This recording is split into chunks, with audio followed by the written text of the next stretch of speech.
ఒక క్లియర్ ఏ certified cinema చూసి, ఒక క్లీన్ యూ సర్టిఫైడ్ సినిమా చూస్తే వచ్చే ఆ ఫీలింగ్ ఉంది చూసారు. బా! అదో ఫీలింగ్ అంతే. ఘాటు ఘాటు ఆవకాయ తర్వాత మిగడ పెరుగేసుకొని, మామిడి పండు నంచుకొని అన్నం తిన్నప్పుడు వచ్చే ఫీలింగ్. నిన్న పర్ఫెక్ట్ ఫ్రైడే నన్ను అడిగితే. జనాలకి ఒక డైవర్సిఫైడ్ చాయిస్ ఉంది. 2 కంప్లీట్లీ డిఫరెంట్ మూవీస్. నాకు తెలిసి 2 సినిమాలు చూసిన వాళ్ళు డెఫినెట్గా చాలా బాగా ఎంజాయ్ చేసి ఉంటారు. ఒక సినిమా కథ మన కళల్ని చూపిస్తుందంటే, అందులోని పాత్రలు మనల్ని ప్రతిబింబిస్తున్నాయంటే, అది సినిమా ఎలా అవుతుంది?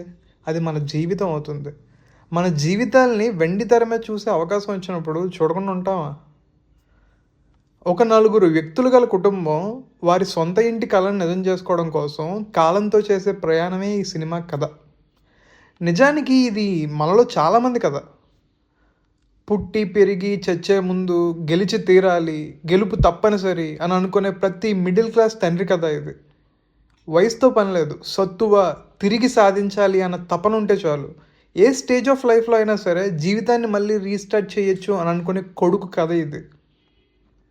ఓటమి, అవమానం, నిర్లక్ష్యం, డిసప్పాయింట్మెంట్ల నుండి పుట్టే ఆ గెలుపు ఎంత ప్రశాంతంగా, ఎంత ప్రకాశవంతంగా ఉంటుందో ఈ సినిమా క్లైమాక్స్లో సిద్ధార్థ్ ఫేస్ చూస్తే తెలుస్తుంది. సిద్ధార్థ్తో ఉన్న అడ్వాంటేజ్ ఏంటంటే 17 ఏళ్ల కుర్రాడి నుండి 50 ఏళ్ల ముసలాడి వరకు ఏ డీఏజింగ్ టెక్నాలజీ అవసరం లేకుండా లుక్ని పుల్ ఆఫ్ చేయగలడు. పెర్ఫార్మెన్స్తో కూడా అలానే మెప్పించగలడు. జీవితంతో ఎక్కడికక్కడ కాంప్రమైజ్ అయిపోయే క్యారెక్టర్లో శరత్ కుమార్ నటన అద్భుతం. క్లైమాక్స్లో ఆ ఏజ్డ్ మ్యాన్ లుక్ కూడా చాలా బాగా సెట్ అయింది ఆయనకి. ఆ సినిమాకి సిద్ధార్థ్ అండ్ శరత్ కుమార్ పెర్ఫార్మెన్స్లు బ్యాక్ బోన్లా అనమాట. ఇద్దరు ఎవరికి వాళ్ళే అన్నట్టుగా వారి వారి పాత్రలో జీవించేశారు. అమృత్ రామ్నాథ్ మ్యూజిక్ చాలా బాగుంది. శ్రీ గణేష్ రాసుకున్న కథ, తీసిన తీరు చాలా సింపుల్గానే ఉంటూ సొంత ఇంటి కళను నెరవేర్చుకోవాలని చాలామంది మైండ్ సెట్స్ని రిప్రజెంట్ చేసేలా ఉంది.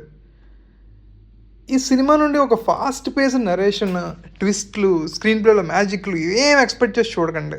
ఇది ఒక స్లో సినిమా. జీవితాల్ని సినిమా కథగా చెప్పదలుచుకున్న సినిమాలు స్లోగానే ఉంటాయి బ్రదర్, కానీ చాలా బాగుంటాయి.